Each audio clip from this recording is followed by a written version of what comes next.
U.S. President Joe Biden said he is cooperating fully after the White House said Thursday that a small number of classified documents had been found at his private residence, prompting calls for a congressional investigation into the alleged mishandling of official papers.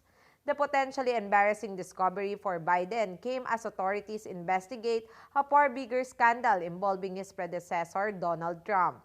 The documents dating to the Obama-Biden administration were found at Biden's residence in Wilmington, Delaware, after other similar papers were found at a Washington think tank where Biden used to have an office.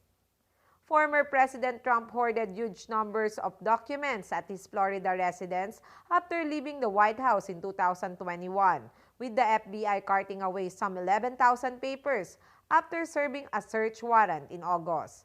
Trump could face obstruction of justice charges, but the discovery of papers at Biden's house is politically tricky for a president who touts his high ethical standards, and it could also complicate the Trump probe.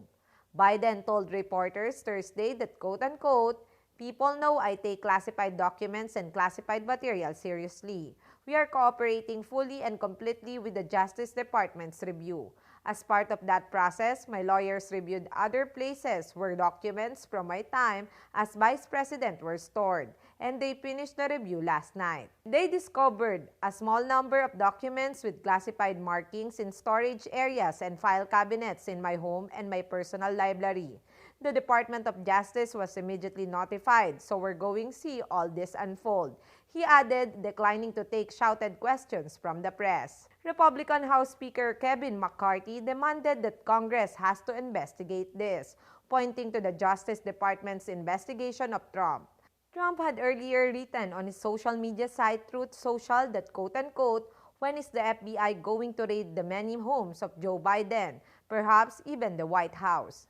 Biden's team has said that if mistakes were made with his official papers, the administration has immediately acted to rectify any errors.